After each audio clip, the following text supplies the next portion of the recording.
네, 너무 단비가 내리는 귀한 오전의 시간이네요. 성령의 단비 같죠? 네, 우리 마음속에도 촉촉하게 내리고 있는 하나님의 은혜의 단비처럼 느껴집니다. 이렇게 단비가 풍성하게 내릴 때 정말 이 단비를 우리의 마음속에 풍성하게 받는 것과 받지 못하는 것은 결국 우리한테 달려있죠. 그렇죠? 네. 아무리 폭포수와 같은 비를 쏟아내려도 엎어져 있는 온기는 단 한 방울의 빗물도 받아들일 수 없습니다. 그러나 심령을 하늘로 향하고 마음을 하나님께 올려드리는 모든 사람의 심령에는 이 충만하신 은혜가 폭포수처럼 쏟아 부어지게 될 것이라고 생각합니다. 아멘. 네. 정말 이 기간 동안에 저도 마음이 너무너무 감사하고 기쁜 시간들이었어요. 네, 그리고 앞에서 찬양하신 우리 집사님들이 막 눈물 흘리시면서 이 찬양하는 모습을 보는 것만으로도 막 마음에 감동이 돼서 저도 막 눈물이 나더라고요. 여러분, 우리 하나님 너무 좋으시죠? 우리 이 하나님 영원토록 찬양하고 싶으시죠? 그것이 하늘 갈 준비라고 생각합니다. 하늘에서 뭐 때문에 행복하겠어요, 거기서? 행복할 일이 예수님 외에는 행복할 것이 없을 거예요. 그것은 바로 예수님 때문에 행복한 사람들만 가는 곳입니다. 그래서 우리는 그것을 지금 연습하는 거죠. 그 예수님이 우리의 삶의 주인 되시고 우리의 삶의 모든 것을 그분께 드릴 수 있는 연습 말이죠. 제가 이번 기간 동안에 우리의 구원, 우리에게 용서를 베푸시고 구원해 주신 그 하나님의 놀라운 은혜에 대한 우리 마음속에서 솟구쳐 올라오는 그 기쁨들을 유지할 수 있는 비결들에 대해서 같이 나누고 있잖아요. 지금 보니까 그 은혜를 다 누리고 계신 것 같아요. 그렇죠? 문제는 우리가 여기를 내려가면 여기 길게 못 간다는 게 문제예요. 그죠? 여기서는 누리는데 내려가면 누리지 못하는 첫 번째 이유가 뭐였죠? 예수님의 십자가를 잊어버리는 거예요. 여기서는 계속 예수님의 십자가에 대해서 서로 이야기하고 말씀도 듣고 하기 때문에 그 은혜가 유지가 되는 거거든요. 근데 그 은혜는 안 받으면 없는 거예요. 우리 안에서 올라오는 게 아닙니다. 하늘에서 쏟아 부어줘야 돼요. 쏟아 부어져 있는 것을 우리가 취하고 받기만 하면 언제든지 우리는 이 기쁨을 유지하며 살아갈 수 있어요. 근데 사단이 와가지고 눈을 가리는 거예요. 여러분, 꽝 안경이라고 들어보셨죠? 꽝 안경. 이렇게 꽝 위에다가 플라스틱으로 된 거 이렇게 딱 끼워요. 그러면 꽝이 이렇게 눈이 가려져가지고 위를 못 봅니다. 그러면 놀라운 일이 생겨요. 꽝이 날질 못해요. 그래서 꽝을 사육하는 사람들이 꽝을 잡아다가 안경을 여기, 안경이 아니죠, 사실은. 눈 위에를 못 보게 여기다 플라스틱을 하나씩 끼워 넣는 거예요, 이렇게. 그러면 꿩들이 사육장이 다 위에가 떨려 있는데 도망을 못 가요. 그러다 거기서 사육을 당해가지고, 사육 당할 때는 먹이 주니까 좋죠. 근데 결국 어디로 가는 거예요? 꿩만두 꿩만두국으로 들어가는 겁니다, 여러분. 그게 사단이 하는 일이에요. 그래서 우리의 시선을 딱 여기 눈을 가려가지고 하늘을 보지 못하게 하는 거예요. 예수님께서 나를 위해 어떻게 십자가를 지시고 자신의 생명을 내어주셨는지를 잊어버리는 거예요. 여러분, 예배의 목적이 뭐죠? 예배의 목적이 뭐예요? 예배의 목적은 예수님의 십자가를 기억하는 것이 목적이에요. 이스라엘 백성들의 예배였던 성소에는 뭐가 있었죠? 양의 피가 있었어요. 성소에 나오는 유일한 목적과 이유는 바로 나를 위해 돌아가신 그 예수 그리스도를 기억하기 위해 나오는 거예요. 내 죄가 이렇게 용서받았다는 것을 기억하기 위해서 나오는 거예요. 그게 예배의 목적이에요. 찬양을 부르든 말씀을 듣든 기도를 하든 그 목적이 바로 예수님의 십자가를 기억하는 거예요. 우리 아까 찬양하시는 집사님이 왜 우시겠어요? 뭐가 감동됐죠? 가사가 아까 제가 414장이었죠, 그죠? 414장이었는데 한번 불러볼까요, 우리? 414장 한번 불러볼까요? 네, 한번 불러보시죠. 네. 왜 우리 집사님이 눈물을 흘리셨는지 우리도 가사를 한번 보면서 한번 찬양을 해보시죠. 우리의 마음이 얼마나 감동되는지.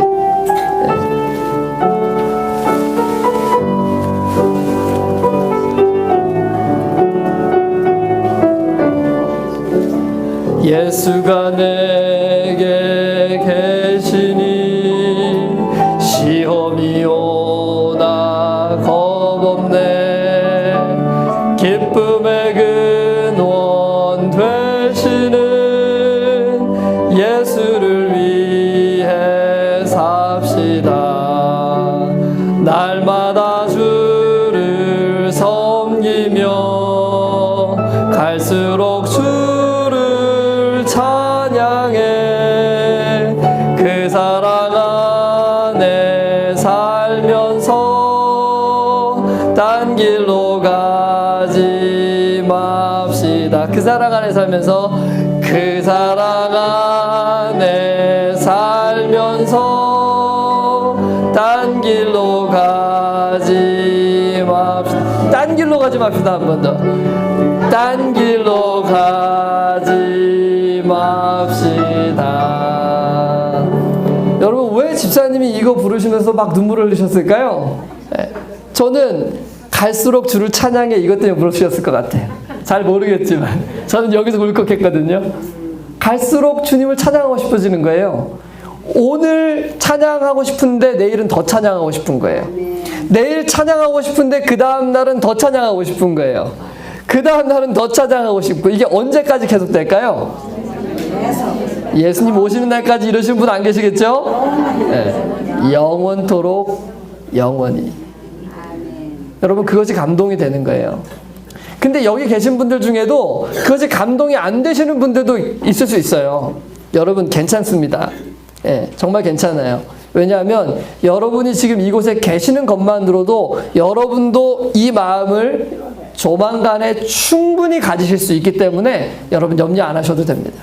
네. 이렇게 정직하고 진실되게 하나님을 찾기만 한다면 하나님께서는 이 마음을 쏟아 부어주실 거예요. 우리가 원하는 것보다 하나님 훨씬 더 원하고 계시거든요. 네. 그래서 여러분, 우리가 첫 번째로 기억해야 되는 것은 바로 우리를 위해 십자가를 지신 그 예수 그리스도를 단 하루도 놓치지 말고 붙잡아야 돼요. 그 다음에 두 번째로, 그렇게 예수님이 나를 위해 돌아가셨다는 사실을 우리가 분명히 인식하게 될 때, 그것이 우리에게 기쁨으로 다가오게 될 때, 우리는 우리의 삶의 전부를 그분께 어떻게 해야 된다 그랬어요? 네, 드려야 된다. 다시 말하면 자기를 굴복시키는 거예요. 내 뜻을 뭐 하는 거예요? 포기하는 거예요. 이걸 네 글자로 뭐라고 부르죠? 자포기라고 부르죠. 네. 자기를 내려놓는 거예요. 어떤 그리스도인들은 정말 신앙이 정말 좋고 훌륭하고 헌신적이고 정말 교회에서 모든 봉사를 다 하는데 때때로는 자기 포기는 못 배운 것 같은 모습이 보일 때가 있어요. 여러분, 그런데요, 자기를 부인하지 않는 신앙은 신앙이 아닙니다. 그것은 절대로 예수님께서 우리에게 가르쳐 주시는 신앙의 요지가 아니에요. 왜냐하면 시대소망에 보면 예수님께서 뭐라고 말씀하셨어요? 뭐가 그리스도인의 신앙의 요지라 그랬어요? 자기를 부인하는 것. 자기를 포기하는 것이 예수님이 가르쳐 주신 모든 가르침의 요지라 그랬어요. 가장 중요한 핵심이에요. 이것은 예수 그리스도의 십자가를 경험한 사람들에게서 나타나는 특징이어야 돼요. 그러나 만약에 우리의 삶 가운데서 그런 열매가 맺혀지지 않으면 우리가 예수님께로 가야 되겠죠. 그죠? 그래서 예수님께서 보여주신 그 자아포기의 극치. 여러분, 예수님께서 십자가에 달리셨을 때 안 내려오고 싶으셨을까요? 내려오시고 싶으셨겠죠. 너무 고통스러워서. 근데 그분이 왜 안 내려오셨어요? 왜 자기가 하고 싶은 것을 내려놓고 왜 포기하시고 끝까지 하나님의 뜻을 붙드셨어요? 예수님이 겟세마네 동산에서 기도하실 때 뭐라고 기도하셨죠? 나의 뜻대로 마시고 아버지의 뜻대로 나의 원대로 마옵시고 아버지의 뜻대로 되기를 원하나이다. 여러분, 그 뭐예요? 내 뜻은 포기하겠습니다. 아멘. 그리고 포기한 결정을 하는 게 아니라 내 목숨이 닿을 때까지 그 포기를 유지하는 거예요. 아멘. 그게 그리스도인의 삶이에요. 그래서 우리는 그 예수님께서 걸어가신 그 길을 따라가는 사람들, 그 사람들을 그리스도인이라고 부르는 것입니다. 그런데 여러분, 그것은 고난의 길인 것처럼 보이지만 외부적으로는 고난이 찾아올 수 있지만 심령만큼은 편안한 거예요. 아멘. 내 영혼 평안해 평안해, 그 찬양은 여러분 아시죠? 호레시오스라는 그 변호사가 정말 가장 고통 가운데 있을 때 하나님의 평강을 느낀 거예요. 여러분, 외부적으로 오는 그 폭풍은 우리를 삼킬 수 없습니다. 하나님이 우리 배에 함께 타고 계시면 하나님은 우리 안에 있는 폭풍을 잠재우실 수 있는 분이시잖아요. 여러분, 우리가 그 하나님을 아버지라고 부를 수 있는 거예요. 우와, 여러분, 우리와 같은 죄인들이 어떻게 이런 특권을 누릴 수 있단 말입니까? 우리와 같은 이런 불쌍하고 죄밖에 들을 수 없는 그런 연약한 존재들이 어떻게 만왕의 왕 되신 하나님을 나의 아버지라고 부르실 수 있어요? 왜요? 이것이 왜 가능해졌죠? 예수님의 십자가 때문에 가능한 것이죠. 아멘. 그래서 우리는 그 십자가만을 높이고 싶은 거예요. 영원토록. 우리가 더 많이 예수님의 십자가에 대해서 얘기하고, 우리가 더 많이 그 십자가를 명상하고, 우리가 더 많이 그 십자가 앞에 나의 모든 죄를 내려놓고 나의 모든 자아를 굴복시키면 하나님의 성령의 놀라운 역사와 능력이 우리의 삶 가운데서 일하시기 시작하는 거예요. 여러분, 제자들이 그걸 경험한 거잖아요. 그죠? 마지막 만찬에서도 그들이 뭘 못 내려놨어요? 자존심 못 내려놨잖아요. 다락방 문이 딱 열리자마자 시대소망이 보면 누가 아주 잽싸게 뛰어들어갔어요?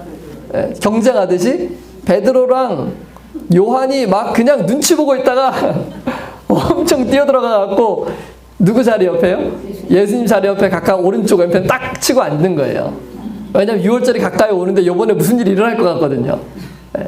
그때까지도 그들은 여전히 자신의 자아를 중심으로 삼고 있었어요. 근데 그 자아가 왜 완전히 다 무너지죠? 십자가 앞에서. 내가 이렇게 죄되다는 것을 철저히 경험할 때 그들은 더 이상 자신을 신뢰하지 않게 된 거예요. 아멘. 여러분, 이제 마지막 갈릴리에서 다시 예수님이 베드로에게 묻잖아요. 그죠? 내가 나를 사랑하느냐 이렇게 물으셨잖아요. 그때 예수님이 내가 나를 사랑하느냐 물었을 때 그 사랑이라는 단어가 뭔지 아세요? 아가페라고 부르셨어요. 그 헬라어에는 아가페, 필레오, 그 다음에 에로스 이렇게 세 개가 있잖아요. 그렇죠? 에로스는 남녀 간의 사랑을 얘기할 때 사용하는 단어예요. 그리고 아가페는 무조건적인 엄마가 자녀를 사랑하는 사랑을 이야기할 때는 아가페를 써요. 근데 필레오는 언제 쓰냐면 그냥 우리끼리 사랑하는 거. 근데 예를 들어서 제가 이 친구 집사님한테 집사님 제가 집사님을 아가페 합니다. 이러면 안 돼요. 혹은 에로스 하면 큰일 납니다. 이럴 때는 어떻게 써야 되냐면 제가 필레오 합니다. 이렇게 써야 되는 거예요. 이건 아주 인간적인 수준에서의 사랑을 얘기하는 거예요. 근데 예수님께서 베드로한테 뭐라고 물으셨냐면 네가 나를 아가페 하느냐 이렇게 물으셨어요. 근데 여러분 베드로가 뭐라고 대답했는지 아세요? 그때 그 세 가지 사랑 중에서 무슨 단어를 사용했을까요? 베드로가요. 필레오를 사용했어요. 그게 무슨 말이냐면 네가 나를 아가페 하냐 이렇게 물었는데 베드로는 대답이 뭐냐면 주님, 저는 주님을 필레오 하는 줄 주님 아시지 않습니까? 주님, 제가 주님을 필레오밖에 할 수 없다는 것을 주님 아시지 않습니까? 이제 자신이 어떤 존재인지를 명확하게 인식하기 시작한 거예요. 왜냐하면 그 전에는 내가 죽을지언정 내가 주님을 버리지 않는다 그랬잖아요. 그쵸? 그때는 내가 얼만큼 죄인이고 연약하고 내 결심이라는 것이 썩은 동아줄과 같은 것인지를 인식하지 못했던 거예요. 그러니까 자기를 이해하지 못하니까 자만심이 가득 차 있었던 거죠. 하나님을 따른다고 하면서도. 근데 하나님의 성령께서 내가 어떤 사람인지, 내가 얼마나 절망적인 사람인지, 내가 얼마나 희망이 없는 사람인지, 내 결심이라는 것이 얼마나 정말 쓰레기 같은 것인지를 철저히 깨닫게 했을 때 베드로는 그냥 저는 필레오밖에는 못합니다. 두 번째 예수님이 또 물어보셨죠. 네가 나를 아가페 하느냐? 베드로가 또 뭐라고 대답했을까요? 제가 주님을 필레오밖에 할 수 없다는 것을 주님 아시지 않습니까? 이쯤 돼서 멈췄으면 좋겠는데 마치 예수님이 그러시는 것 같아요. 네가 나를 필레오밖에 할 수 없다고? 난 너무 큰 상처인데 이거? 야, 네 정도면 나를 아가페 해야지. 이렇게 물으시는 것 같았을 거예요, 베드로는. 근데 예수님이 또 물으시는 거예요. 그래? 네가 나를 필레오밖에 할 수 없다고 네가 나를 필레오 하느냐 이렇게 물으신 거예요, 세 번째는. 베드로 얼마나 마음이 아팠겠어요. 그래도 베드로의 대답은 역시 똑같아요. 내가 주님을 필레오밖에 할 수 없는 존재라는 건 주님 아시지 않습니까? 그런데 그 다음 예수님의 대답이 너무 놀라운 거예요. 뭐라고 하세요? 내 양을 먹이라. 내 양을 먹이라. 그리고 시대소망에 보면 이제 비로소 베드로가 하나님의 양떼들을 먹일 준비가 되었다라고 이야기를 해요. 아멘. 어떻게 하는 것이 하나님의 양떼를 먹일 준비가 되는 거예요? 내 자아가 얼마나 썩은 동아줄 같은 것인지를 철저히 인식할 때, 아멘. 그때 우리는 하나님으로부터 쓰임을 받을 수 있는 준비가 되는 거예요. 왜냐하면 더 이상 내 걸 가지고 일하려고 하지 않겠죠. 그 다음엔요. 그죠? 그 다음에 이제 누가 일하시기만을 바라는 거예요? 하나님이 일하시기만을 바랄 수밖에 없는 거예요. 네. 내 거는 아무것도 아닌 거예요. 내가 얼마나 훌륭하냐, 내가 얼마나 위대하냐, 내가 얼마나 하나님을 위해서 봉사할 수 있냐, 이런 거 아무 필요가 없는 것입니다. 네. 얼마나 내가 내 자신을 철저하게 내려놓을 수 있느냐. 그러면 하나님께서 그 사람을 통해서 일하시기 시작하시는 거예요. 그런 사람의 유용성에는 끝이 없다고 말씀하셨어요. 왜냐하면 하나님께서 하실 것이기 때문에. 그러니까 우리는 오늘도 내일도 십자가 앞에 나아가서 우리의 죄만 보면 돼요. 우리가 얼마나 죄되고 더러운 존재인지를 잊지만 않으면 됩니다.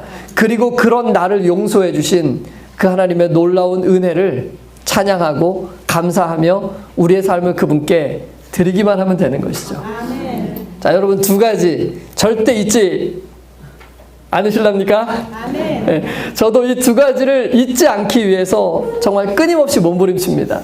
이거랑 싸우는 거예요. 이게 우리가 싸우는 영적 투쟁이에요. 왜냐하면 사단이 우리의 눈을 너무나 쉽게 가려서 이걸 가려지면은 금방 마음이 높아져요. 네, 여러분 칭찬 몇 번만 들으면요 정신이 없어져요. 네, 진짜 내가 막 그런 사람이 된 것 같아요. 네, 진짜 막 고개를 끄덕끄덕 하시는 분들 계신데 정말 우리가 진짜 너무 연약하죠. 네, 우리가 이 두 가지를 정말 조심하면 됩니다. 그런데 제가 오늘 세 번째로 말씀드릴 이 세 번째는 바로 이 첫 번째와 두 번째를 할 수 있도록 만들어주는 가장 중요한 동력이에요. 만약 첫 번째와 두 번째, 예수님의 십자가를 아직 경험하지 못하고 이해하지 못하는 분들이 계시다면, 그리고 첫 번째가 안 되면 두 번째는 당연히 안 됩니다. 그건 당연한 거예요. 이런 분들도 세 번째는 무조건 하셔야 돼요. 예, 그러면 첫 번째와 두 번째의 길이 열리게 될 겁니다. 예, 그런데 첫 번째와 두 번째를 경험했다 하더라도 이 세 번째를 하시지 않으면은 첫 번째와 두 번째가 다 날아가 버립니다. 예, 그렇기 때문에 이 세 번째는 정말 중요해요. 그리고 네 번째는요, 첫 번째, 두 번째, 세 번째만 잘하면 네 번째는 자동으로 와요. 염려 안 하셔도 돼요. 여러분 안 배우셔도 됩니다. 예. 자, 세 번째 중요한 부분에 대해서 저희가 함께 살펴보기 전에 우리 여호수아 6장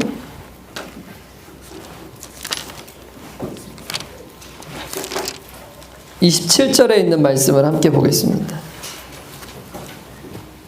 여호수아 6장 27절에 있는 말씀입니다.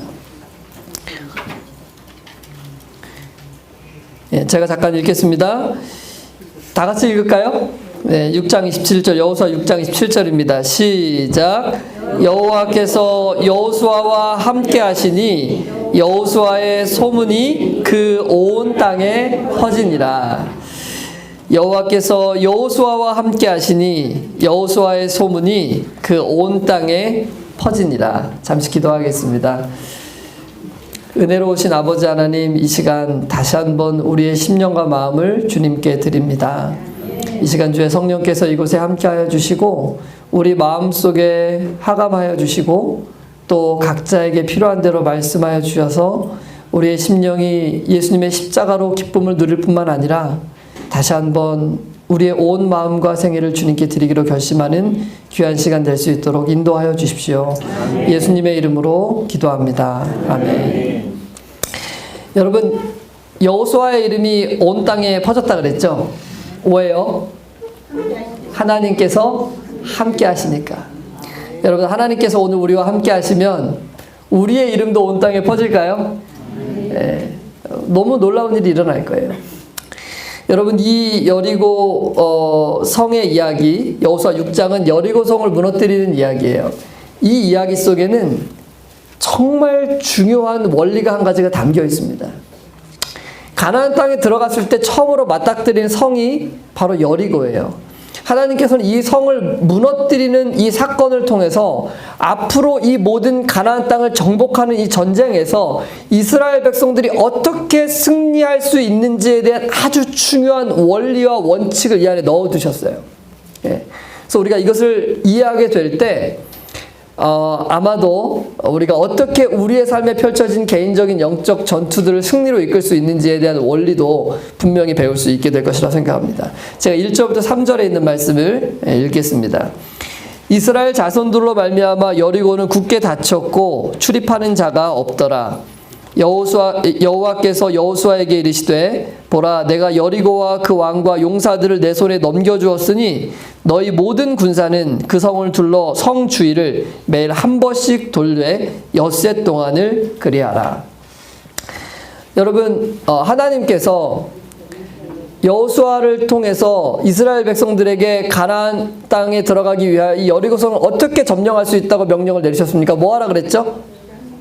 네, 성을 한 바퀴씩 돌고 7째 날은 6바퀴를 돌으라고 명령하셨어요. 근데 여러분, 이스라엘 백성들이 이 성을 40년 전에 점령할 수 있었습니까? 없었습니까? 있었어요. 그쵸? 근데 그들은 이 성을 점령할 수가 없었어요. 왜 40년 전에 그들이 이 여리고 성을 점령할 수 없었을까요? 그 이유가 뭐였죠? 네, 그들이 하나님을 불신했어요. 가나안 땅을 정복하는 것은 이스라엘 백성들의 능력에 달린 것이 아니에요. 이것은 사단과의 전투잖아요. 그죠? 사단과의 전투에서 이길 수 있는 유일한 방법은 하나님이 싸워주시는 거예요. 우리를 대신하여. 성경에 나오는 모든 전투를 보면 그 승리가 항상 하나님께 있었어요. 다윗이 싸운 전투도 그렇고 사울이 싸운 전투도 그렇고 어떤 전투든 이스라엘 백성들이 올바른 승리를 얻었을 때는 반드시 하나님이 대신 싸워주시는 거예요. 근데 하나님이 대신 싸워주시기 위해서는 중요한 조건이 있죠. 그게 뭡니까? 믿음이에요. 믿음. 믿음을 굳게 붙잡을 때만 하나님께서 싸워주실 수 있는 거예요. 여러분, 그 믿음이 바로 십자가를 믿는 믿음입니다. 그걸 믿을 때 우리는 다른 것도 믿을 수 있는 거예요. 나를 위해 생명을 주시고 나를 용서해 주신 분을 믿을 수 있을 때 비로소 나의 삶의 모든 유익을 위하여 일하시는 하나님을 믿을 수 있는 거거든요. 근데 이스라엘 백성들이 40년 전에 정탐꾼들이 어떻게 보고 있습니까? 우리가 보기에도 우리가 메뚜기 같은데 우리가 어떻게 저기를 점령할 수 있겠습니까? 하고 보고했죠. 그때 온 이스라엘 백성들이 이 부정적인 보고를 받아들였어요. 슬피 울었죠. 그때 하나님께서 뭐라고 말씀하셔요? 너희들 올라가서 이 성을 정복할 수 없을 것 같다 말씀하세요. 여러분, 왜 이스라엘 백성들이 이 성을 올라가서 정복할 수가 없을까요? 믿음이 없기 때문에 누가 대신 싸워줄 수 없는 거예요? 하나님은 너무 올라가서 싸우고 싶어져요. 너무 이스라엘 백성들을 대신해서 싸우고 가나안 땅의 백성들을 몰아내고 이스라엘 백성들이 거기 살게 하는 것이 하나님의 뜻이에요. 하나님은 그것을 너무도 원하고 계세요. 근데 왜 그 일을 못 하시죠? 그냥 하시면 되잖아요. 왜 못 하시죠? 집사님, 정답이십니다. 믿지 않는데 해주면 안 돼요. 그건 강제하는 거예요. 로봇 되는 겁니다. 예를 들어서 정말로 이스라엘 백성도 믿지 않고 가나안 땅에 사는 사람도 믿지 않아요. 근데 이스라엘 편에서 하나님께서 가가지고 그 사람을 다 몰아내요. 그럼 거기 살고 있는 사람들이 하나님한테 뭐라 그럴까요? 사단이 하나님한테 뭐라 그럴까요? 아니 하나님, 이 사람들도 하나님을 안 믿고 저 사람들도 하나님을 안 믿는데 너무 편애하시는 건 아닙니까? 하나님 정말 불공평하시네요. 이렇게 말할 수 있겠죠. 하나님이 우리 편에서 일을 하시려면 믿음이 있어야 됩니다. 믿음을 붙잡아야 돼요. 그런데 우리가 그 믿음을 붙잡지 않는 거예요. 그래서 하나님이 야 너희들 믿지 못하니까 내가 벌 줄게 하고 40년 동안 돌게 하신 게 아니에요. 너희들 내가 보니까 이 믿음을 가지려면 40년의 시간이 필요할 것 같다. 그래서 40년이나 걸린 거예요. 여러분 하나님이 너희들 그 믿음이 없어서 내가 너희를 위해 대신 일해줄 수가 없는 거야. 너희들 못 올라가. 믿음이 없으니까 못 올라가. 그러니까 이스라엘 백성들이 어떻게 했어요? 땅을 치면서 울부짖었잖아요. 우리가 잘못했습니다. 우리가 잘못했습니다. 우리 올라가겠습니다. 올라가라 그럴 때는 못 올라간다 그러고 올라가지 말라 그러니까 또 어떻게 해요? 믿음이 있는 거예요? 없는 거예요? 없는 거예요. 여실히 증명하죠. 올라갔다가 어떻게 됐어요? 대패하고 다 돌아왔죠. 믿음이 없이는 하나님을 기쁘시게 하지 못합니다. 그 얘기는 우리가 믿음을 가질 때 하나님 진짜 기뻐하신다는 뜻이에요. 우리가 하나님을 기쁘시게 해드리는 방법이 바로 믿음을 갖는 거예요. 어떻게 하면 믿음을 가장 잘 표현할 수 있을까요? 저는 이 문장이 믿음을 가장 잘 표현하는 문장이라고 생각해요. 그래서 저는 이 문장을 믿음의 고백이라고 불러요. 그리고 저는 일주일에 한 번씩 우리 같이 기도하는 분들과 모든 분들이 자신의 입으로 이 고백을 하도록 제가 요청을 드립니다. 그 고백이 뭐냐면 하나님 2000년 전에 예수님을 이 땅에 보내주셔서 십자가에 달려 돌아가심으로 저의 모든 죄를 용서해 주셔서 정말 감사합니다. 여러분 이게 믿음의 고백이에요. 이 고백을 할 때 하나님이 가장 기뻐하시는 거예요. 왜냐하면 예수님께서 그 일을 위해 이 땅에 오셔서 그 일을 위해 십자가를 달려 돌아가셨어요. 그런데 우리가 그 고백을 못해요. 내 입으로 안 믿어져요. 그럼 여러분 그것만큼 예수님을 슬프시게 만드는 일이 있을까요? 내가 누군가를 위해서 대신 죽었는데 그 사람이 내가 죽은 것을 믿지 못해요. 내가 그 사람을 위해서 이런 일을 행한 것을 그 사람이 받아들이지를 못하는 거예요. 그럼 여러분 하나님이 얼마나 슬프시겠어요? 우리가 얼마나 슬프겠어요? 내가 그 사람을 위해서 그 일을 했는데. 여러분 믿음이 하나님을 기쁘시게 하는 거예요. 이스라엘 백성들이 40년이나 걸렸어요. 그 믿음을 배우는데. 그리고 이제 그 믿음을 조금 배웠을 때 이제 하나님께서 그들을 위해 대신 싸워주실 수 있게 되신 거예요. 그래서 요단강을 건너서 그들이 첫 번째 성인 이 여리고성에 도달한 것입니다. 그때 하나님께서 신기한 명령을 내리시죠. 하루에 한 바퀴씩 돌아라. 여러분 왜 하나님이 이런 명령을 내리셨는지 이런 정말 말도 안 되는 너무 어이가 없어 보이는 이런 명령을 내리셨는지 아십니까? 정말 중요한 원리가 이 안에 들어있더라고요. 여러분 생각해 보세요. 이스라엘 백성들이 무장한 사람이 많았을 것 같습니까? 적었을 것 같습니까? 많았을 것 같으세요? 거의 없죠. 이스라엘 백성들이 무슨 군사훈련을 받았습니까? 무슨 전쟁을 위해서 무기를 만들었습니까? 뭘 했습니까? 아무것도 한 게 없어요. 아마 소수는 있었을 거예요. 그러나 거의 무장이 되지 않았어요. 그들은. 근데 하나님께서 이스라엘 백성들에게 너희 나와서 이 성을 하루에 한 바퀴씩 돌래요. 성 돌려면 성 주변에 와야 되겠죠. 그죠? 그래서 쭉 줄도 서고 엄청난 대군이 거기 있어야 될 거 아니에요. 근데 이 학자들은 보통 이 여리고성을 도는데 적어도 1시간은 걸렸을 거라고 생각해요. 근데 여러분 세상에서 전쟁을 할 때 가장 바보 같은 일이 뭔지 아세요? 이렇게 공성전을 할 때, 그러니까 성을 쓰러뜨려야 되는데 성을 공격하는 이제 군대가 가장 바보 같은 짓이 뭐냐면은 아무런 방비 없이 성벽 가까이 가는 게 가장 위험한 일이에요. 왜요? 가만히 있겠습니까 그 사람들이요? 어떻게 하겠어요? 화를 다 겨누고 있겠죠. 쏘려고. 그런데 이스라엘 백성들이 그 성 가까이 가야 돼. 돌려면. 여러분 하나님을 신뢰하고 믿지 않으면 이스라엘 백성들이 이 성을 돌지 못했을 것입니다. 이제 배우기 시작하는 거예요. 군사들이 활을 딱 겨냥하고 이스라엘 백성들의 심장을 겨냥해 있을 때 그들은 그 성을 돌기 위해서 그 성 가까이로 나아가고 있는 거예요. 여러분 여러분이 만약 그 중에 한 명이라고 생각해 보십시오. 지금 저 위에서 저 겨냥하고 있는 저 군사가 내 심장을 겨냥하고 있을 수도 있는 거잖아요. 얼마나 두렵고 떨릴까요? 근데 그 성을 돌 때 하나님께서 어떻게 하라고 명령을 주셨는데 하지 말아야 될 것에 대한 명령만 주셨어요. 10절입니다. 다 같이 한번 보겠습니다. 10절. 다 같이 한번 읽어볼까요? 10절. 여호수아가 시작.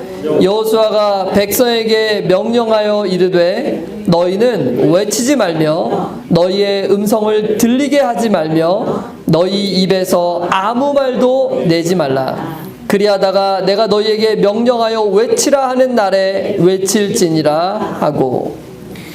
자, 뭘 하지 말라 그래요? 외치지 말고 음성을 내지 말고 아무 말도 하지 말라. 다시 말하면 입에 자크를 채우라는 거예요. 돌 때. 그럼 여러분 생각해 보십시오.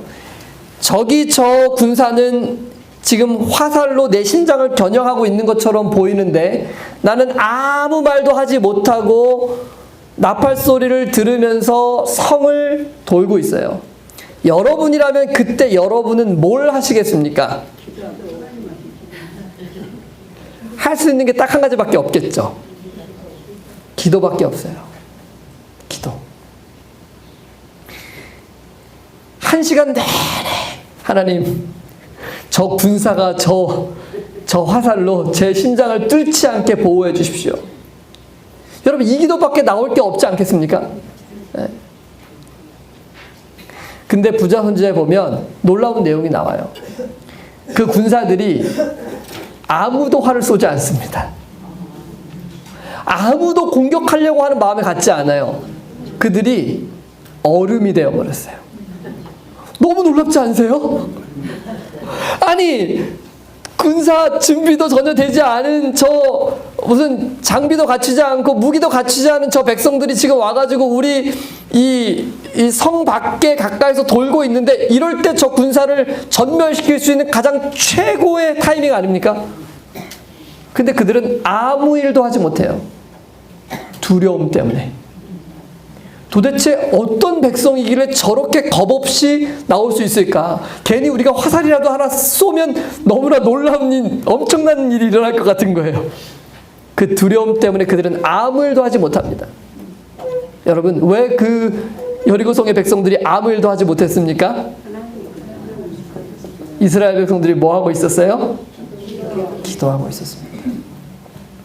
여러분, 이것이 전쟁을 승리로 이끌 수 있는 원리예요. 하나님께서 이번 한 번만 가르쳐 주신 거 아니잖아요. 네? 아말렉과의 전투에서도 여러분, 훌과 아론이 모세의 손을 들고 있었잖아요, 여러분. 그쵸? 전쟁은 기도로 승리하는 것입니다. 네.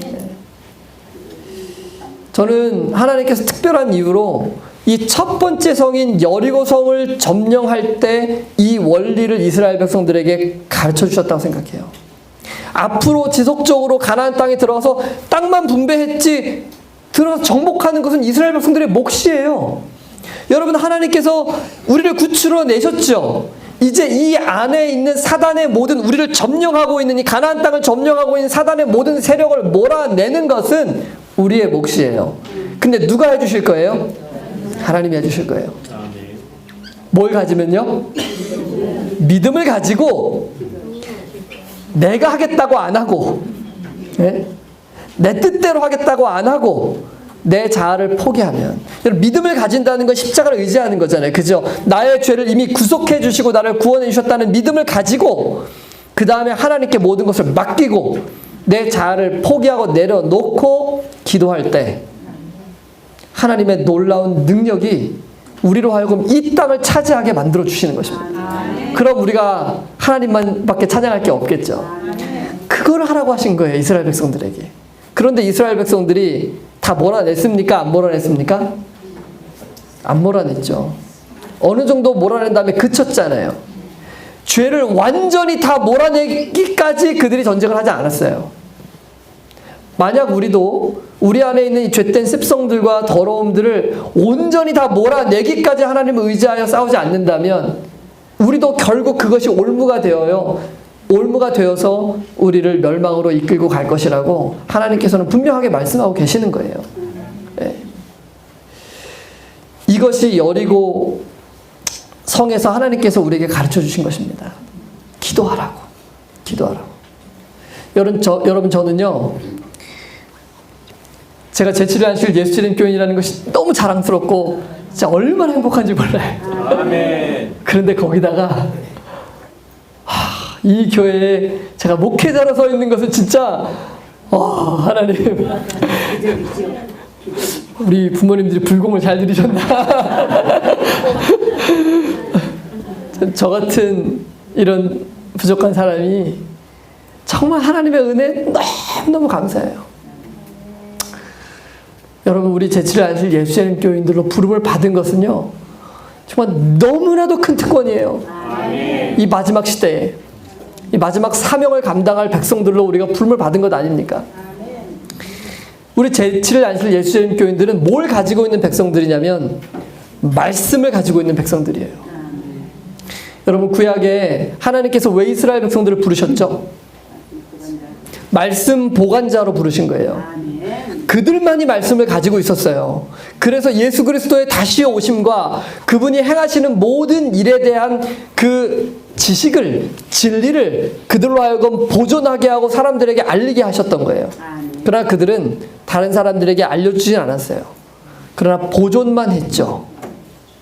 그리고 너무나 안타까운 것은 그 진리대로 살지 않았어요. 그래서 많은 사람들이 이스라엘 백성들을 보면서 저것은 진리가 아닐 거라고 생각한 이유이기도 해요. 여러분, 제7일 안식일 예수재림교회는 이 마지막 시대에 하나님으로부터 특별한 사명을 받고 부르심을 받고 이 시대에 무슨 기별을 전파해야 되는지, 우리가 어떻게 살아야 되는지에 대한 분명한 기별을 주신 유일한 백성들입니다. 아멘. 여러분, 이 사실 믿으십니까? 아멘. 여러분, 이 사실을 생각할 때 얼마나 가슴이 벅찬지 몰라요. 그런데요, 그럼에도 불구하고 우리가 이 기별을 보존할 백성들은 맞아요. 그러나 이 안에 있는 모든 백성들이 이 진리대로 살지 않을 수도 있습니다. 그래서 주변에 있는 사람들이 우리를 보면서 여기가 진리를 가지고 있지 않다고 생각할 수도 있는 거예요. 진리를 보존하라고 부르신 이스라엘 백성들은 멸망을 당했어요. 예수 그리스도를 부인했습니다. 마지막 때에도 동일한 일이 얼마든지 일어날 수 있지 않겠습니까? 진리를 보존하라고, 이것을 마지막에 세상에 전하라고 부름을 받은 그 백성들이 이 기별대로 살지 않는 거예요. 그래도 하나님의 기별은 여전히 세상을 통해 흘러갈 것입니다. 그러나 그 기별을 먼저 받았던 그 백성들은 이스라엘 백성들과 동일한 길을 걸어갈 수 있는 거예요. 여러분, 우리가 이것을 항상 잊지 말아야 하는 것입니다. 저는 우리 재림교인들이 이 말씀을 가진 백성이라는 것이 너무나 자랑스럽고 좋지만, 그러나 너무 아쉬운 것은 우리 재림교인들이 말씀에는 둘째가라면 서러운 백성들이지만 기도에는 너무나 부끄러움이 많아요. 저는 제가 고등학교 2학년 때 예수님을 이제 따르기로 결심하고 그때부터 지금까지 새벽을 깨우기 위해서 정말 노력을 많이 했습니다. 새벽에는 무조건 최소한 1시간은 제가 구별해서 하나님께 드리려고 지금까지 노력하고 있어요. 근데 여전히 새벽에 일어나는 게 힘들어요. 근데 여전히 저는 이것을 생명처럼 여기고 하고 있습니다. 그런데 제가 오랫동안 이 일을 하면서 어떤 때는 막 새벽에 4시간씩 막 말씀도 보고 말씀을 정말 많이 보려고 노력을 많이 했어요. 그런데 뭔 안 했냐 하면 기도는 안 했어요. 네. 그렇게 말씀을 많이 보고 기도는 뭐 15분 이렇게 하는데 기도 시간은 막 조는 시간이에요. 꾸벅꾸벅. 네. 기도를 어떻게 해야 되는 것인지, 그 다음에 기도를 얼마큼 해야 되는 것인지, 기도가 왜 중요한 것인지도 몰랐어요. 말씀은 중요하다고 항상 들었기 때문에 알았는데. 근데 지금 보니까 우리 재림교인들이 정말 그렇더라고요. 말씀은 열심히 봐요. 근데 뭐는 안 해요? 기도는 잘 안 해요. 여러분 예수님께서 하신 권면들 중에 말씀 많이 봐라 이런 권면 들어보신 거 기억나세요? 네. 근데 뭐는 많이 하라 하셨어요? 기도는 예수님의 제자들도 계속 기도하라 그랬죠, 그죠? 기도하라고 얼마나 말씀을 많이 하셨습니까? 예수님이 제자들한테 뭐 하라 그랬어요? 깨어 기도하라고. 한 시간도 나와 함께 이렇게 깨어 있을 수 없더냐? 라고 책망하셨잖아요. 기도하라고, 제발 좀 기도하라고. 제자들이 기도했습니까? 안 했습니까? 안 했죠. 안 하면서도 그들은 승리할 수 있다고 생각했던 거예요. 철저하게 무너져 내리죠. 마찬가지입니다. 여러분, 우리 기도하지 않으면요, 제가 깨달은 것은 기도하지 않으면 신앙이 단 1mm도 앞으로 전진하지 않습니다. 여러분, 이게 배라고 하면요, 배가 이렇게 목적지에 다다르려면은 정말 중요한 것 두 가지가 있어요. 뭐가 있을까요? 네? 방향키가 있어야 되겠죠. 그죠? 방향을 잡아야 목적지에 가겠죠. 그죠? 그 다음에 또 뭐가 필요하죠? 저어야 되는데, 그죠? 동력, 그죠? 요즘은 젖지 않고 엔진으로 가면 되겠죠. 그죠? 그래서 엔진이 필요하고 방향키 요 두 가지만 있으면 목적지에 갈 수 있어요. 그럼 여러분, 우리가 영적 의미에서 하늘 가나안에 들어가기 위해서 우리가 배라고 한다면 우리에게 엔진과 방향키가 올바로 되어 있어야 되겠죠. 그럼 각각 말씀과 기도를 엔진과 방향키 중에 뭐에 해당하는지 한번 살펴볼까요? 여러분, 말씀은 뭔 것 같아요? 방향키와 엔진 중에 말씀은 뭘까요? 방향키예요, 방향키. 말씀은 방향키예요. 왜냐하면 말씀은 우리가 이렇게 가면 이게 아니라고 얘기를 해줘요. 이렇게 가야 된다고 얘기를 해주는 거예요. 그래서 말씀을 많이 보는 사람들은 어떻게 살아야 되는지를 명확하게 알아요. 그런데 알기만 해요. 네. 그래서 다른 사람들이 그렇게 살지 않으면 왜 그렇게 사냐고, 왜 그렇게 사냐고는 잘 말해줄 수 있겠죠. 왜냐하면 명확하게 보여요. 그 사람이 잘못 살고 있는 것이. 그래서 말씀을 많이 하는 백성들은 자칫 잘못하면 교만해질 수 있는 거예요. 왜냐하면 보이거든요. 안 보이면 말을 못하죠. 근데 보이기 때문에 말하는 거예요. 명확하게 보이거든요. 그런데 보이긴 하는데 말씀은 열심히 보는데 기도는 안 해. 그러면 어떻게 될까요? 정말 심각해지는 거예요. 왜냐하면 나는 그렇게 전진을 못해요. 단 1mm도 전진이 안 돼요. 배가 이렇게 가면 내가 지금 틀렸네, 방향이 틀렸네, 방향을 맞춥니다. 전진합니까, 못합니까? 못해요. 좀 있으면 또 흐트러져요. 내가 이렇게 살면 안 되지. 또 방향을 맞춥니다. 전진합니까? 전진 못해요. 제가 말씀을 보고 막 3시간씩 4시간 말씀을 보고 막 감동이 됐는데 집에 내려가면 야, 똑바로 안 해! 막 소리 지르고 이해가 안 되는 거예요, 제 자신이.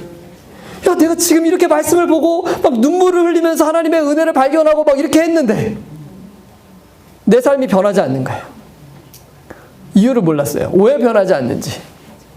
네. 기도하지 않으면요, 신앙이 우리가 알고 있는 대로 전진하지 못해요. 아멘. 1mm도 전진이 안 됩니다. 아멘. 그렇기 때문에 여러분, 만약 우리가 정말 우리가 알고 있는 대로 살고 싶다면, 그리고 하나님의 모든 명령과 뜻에 순종하고 따라가고 싶다면 기도해야 합니다. 아멘. 하나님께서는 오늘 우리에게 그것을 가르쳐 주시기 원하시는 거예요. 이것이 구원의 기쁨을 유지할 수 있는 세 번째 비결입니다. 첫 번째, 예수님의 십자가를 바라보는 일, 그리고 내 자신을 굴복시키는 일은요, 기도에 달려 있어요. 아멘. 이것을 십자가의 은혜를 경험했습니다. 그런데 기도하지 않잖아요. 금방 다 날아가 버립니다. 아멘. 내가 내 자신을 굴복했어요. 오늘은 기도하지 않잖아요. 내일은 다시 찾아옵니다. 아멘. 네. 다시 내가 또 주인이 되는 거예요. 기도하지 않으면 전진하지 않아요. 그러나 매일 기도로서 예수님을 만나고 우리 마음을 드리기 시작하면 오늘도 기도로서 십자가를 바라보고 오늘도 내 자신을 온전히 내려놓기로 결심하는 거예요. 아멘. 그리고 살아가다 보면 또 무너질 수 있죠. 그럼 또 기도로 예수님께 달려가는 거예요. 아멘. 이렇게 하면 우리가 예수님 안에 머물러 있는 시간이 점점 늘어나겠죠. 그럼 우리는 예수님의 마음을 받게 되는 거예요. 우리의 본성은 바뀌지 않습니다. 여러분 잘 기억하셔야 돼요. 예수님 오시는 그날 우리의 몸을 영광의 몸으로 바꿔주시기 전까지 우리의 몸은 이 썩을 육체 안에 머물러 있어요. 죄된 본성이 끊임없이 올라올 겁니다. 이건 거듭남과 상관없어요. 네. 근데 거듭난 그리스도인들은 더 밝은 빛 가운데서 나의 연약함과 부족함을 끊임없이 더 보게 될 거예요. 그래서 내가 죄인이라는 것을 더 깊이 깨닫게 되는 거예요. 근데 그렇게 깨달으면 깨달을수록 하나님에 대한 기쁨과 감사가 어떻게 될까요? 더 많아요. 더 많아지는 거예요. 아멘. 그게 거듭난 그리스도인의 모습이에요. 그리스도인들은 매일같이 십자가를 바라보면서 그분께서 나를 위해 흘리신 그 보혈의 피를 의지하고 자신의 삶을 온전히 주님께 내어 드리는 것입니다. 아멘. 그리고 매일 기도로서 주님을 만나는 거예요. 그럼 우리의 삶의 주인이 예수님이 되시고 우리는 그분과 함께 동행하면서 매일 마음의 기쁨과 평안을 유지하고 그 기쁨과 평안에서부터 나오는 선한 말 한마디 그리고 선한 행동 하나 그것이 반복되게 되면 습관이 되고 그것이 습관이 되면 그것이 10년, 20년이 지나서 품성으로 자리 잡게 되는 것입니다. 아멘. 그러니 여러분 우리가 뭐 해야 되겠습니까? 기도해야 돼요. 정말로 기도해야 돼요. 여러분 오늘 정말 기도해야 되겠다고 결심하시겠습니까? 네. 여러분 저는요 최소한 아무리 못해도 30분 이건 정말 그냥 아주 최소한을 얘기하는 겁니다. 적어도 30분은 기도해야 돼요. 제가 어느 한 교회에 가서 그 첫 번째 직원회 때 여러분 우리 이제 충계기도주일 안건이 이렇게 제가 발령받아서 이제 첫 번째 주였는데 이제 직원회를 하는 거예요. 그래서 이제 여기에 첫 안건이 뭐였냐면은 충계기도주일을 결의하는 거예요. 그래서 제가 우리가 왜 이렇게 기도하지 않을까? 여러분 우리 기도주일 날 낭독문 읽고 여러분 기도하라 그러면은 목사님 불 다 꺼주시면은 10분이면은 거의 다 집에 가시잖아요, 그죠? 그리고 15분 지나면은 거의 아무도 안 남으세요. 네. 그래서 제가 우리 30분씩 기도하고 갑시다. 직원에서 결의하고 30분 음악 틀어놓고 다 기도하고 내일 돌아가면 좋겠습니다. 그랬더니 표정이 30분이요? 여러분 이만큼 우리가 기도하는 훈련이 안 돼 있는 거예요. 네. 근데 우리가 어떻게 나가서 사단과 싸워서 이겨요? 여러분 우리가 다른 거 아무것도 모든 걸 다 해도 사단은 두려워 떨지 않습니다. 사단은 겁내지 않아요. 우리가 뭘 해도 사단은 언제만 겁낼까요? 기도할 때만 겁내요. 근데 기도는 안 하고 모든 걸 다 해요. 힘들지. 그러니까 힘들죠. 사역은 사역대로 전진이 안 되고 나는 나대로 힘들고 교회는 교회대로 힘들고 모두가 다 힘든 거예요. 내 마음속에 평강이 없는데 내 마음에 기쁨이 없는데 어떻게 이 사역을 전진시켜 나갈 거예요. 기도하지 않는데요. 엘렌 지 화이트 분명하게 얘기했잖아요. 많은 기도로서 행해진 일들만이 나중에 그리스도를 위하여 진짜 선을 위하여 효력이 있다는 것이 뭐가 될 거라고요? 판명될 거라 그랬어요. 그러니까 기도하지 않고 하는 건 다 꽝인 거예요. 꽝. 아멘. 네. 네. 제가 한 4년 전에 이걸 깨닫게 됐어요. 네. 오래도 안 됐죠, 그죠? 여러분 저는 제가 예수님을 만난 게 말씀드린 것처럼 10년도 안 돼요. 네.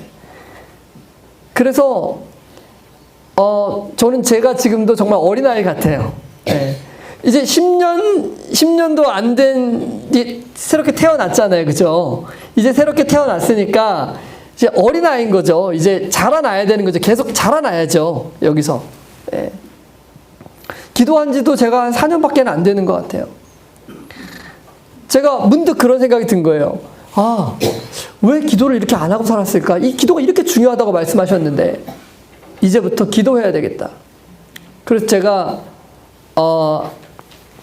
이제 우리 성도님들께 40일 새벽 기도합시다. 근데 이 기도회의 목적은 뭐냐면 기도가 목적입니다. 왜냐하면 재림교인들이요, 기도회 하면 뭘 생각하냐면 말씀 묵상을 생각해요. 혹은 말씀 듣는 걸 생각해요. 여러분, 그것은 기도회가 아닙니다. 그것은 예배죠. 설교 시간이나 혹은 말씀 묵상 시간은 될 수 있지만 개인 기도 시간은 아니에요. 기도회라는 것은 기도하는 시간을 의미하는 것입니다. 제가 여러분들에게 기도해야 된다고 말씀드릴 때 이 의미는 뭐냐면 새벽에 아무도 없을 때 나와 하나님이 개인적으로 만나는 시간을 말씀드리는 거예요. 네. 다른 시간 말고. 제가 그때 우리 그러면 40분은 제가 20분을 말씀을 하고 40분을 개인 기도를 합시다. 네. 그래서 제가 이제 유럽에서 온라인 사역을 하고 있었기 때문에 이제 줌으로 다 들어오시라 그러고 줌에서 음악을 공유해드리고 그리고 화면 다 끄고 카메라 다 끄고 마이크도 다 끄고 음악만 흘러나오는 거예요. 그리고 각자 40분씩 개인 기도하는 것입니다. 그렇게 40일을 하고 나니까 40일 더 해야 되겠다는 생각이 들더라고요. 40일 더 합시다 그랬어요. 40일 더. 40일 끝나고 나니까 40일 더 해야 되겠다는 생각이 들어요. 40일 더 합시다. 40일 더. 그 다음에 40일 더 하고 싶어서 40일 한 번 더 합시다. 40일 한 번. 그 다음에 어떻게 됐을까요? 지금까지 오고 있는 거예요. 네.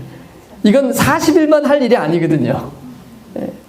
그때 초창기에 참여하셨던 분들이 여기 하찬수 집사님, 김영수 집사님, 이전 집사님 이런 분들이 또 여기 안 계시지만 정미애 집사님 이런 분들이 그리고 장옥자 집사님 이렇게 집사님들께서 같이 참여하시면서 새벽마다 새벽을 깨우고 우리가 함께 기도한 것입니다. 제가 한국에 들어오면서부터는 이제 그 당시에는 제가 기도회를 2개를 운영했어요. 그래서 한국 시간에 맞춰서 밤에 그 9시일 때도 있고 썸머타임에 따라서 10시일 때도 있는데 9시나 10시에 제가 한국 새벽 기도회를 하고 그다음에 자고 일어나서 새벽에 유럽 새벽 기도회를 하고. 네. 여러분, 기도가 정말 중요해요. 왜냐하면 기도하면 우리가 예수님의 십자가를 끊임없이 바라볼 수 있는 거예요. 그래서 우리의 심령과 마음이 지속적으로 그 기쁨과 평안과 그 은혜 안에 거하면서 예수님에 대하여 담대하게 말할 수 있는 담력을 얻게 돼요. 그런데 기도하지 않잖아요. 그러면 예수님에 대해서 얘기하는 것이 부끄러워지기 시작해요. 그래서 다른 사람들한테 담대하게 예수님에 대해서 이야기하기가 좀 어려워지는 거예요. 부끄러워지고. 여러분, 우리가 이 사실을 정말 잘 기억한다면 하나님의 놀라운 능력이 우리를 사로잡기 시작할 거라고 저는 믿습니다. 그리고 하나님께서 우리가 하는 모든 일에 축복하시고 하나님이 대신하여 우리를 싸워 주실 거예요. 그리고 여호와께서 여호수아와 함께 하시니 여호수아의 소문이 온 땅에 퍼진 것처럼 여기 계신 한 분 한 분이 우리가 정말로 신실하게 하나님 앞에 기도로 씨름하고 하나님께 나아간다면 하나님께서는 우리를 사용하셔서 이 마지막 새천사 복음의 기별을 땅끝까지 전하는 일에 우리를 사용해 주실 것입니다. 그리고 우리는 속히 이 재림의 기별을 땅끝까지 전하고 예수 그리스도의 재림을 영광 중에 기쁨으로 참여하게 될 것입니다. 그런 놀라운 하나님의 은혜가 여기에 있는 우리 모두와 함께 하시기를 간절히 바라면서 오늘 말씀을 마치겠습니다.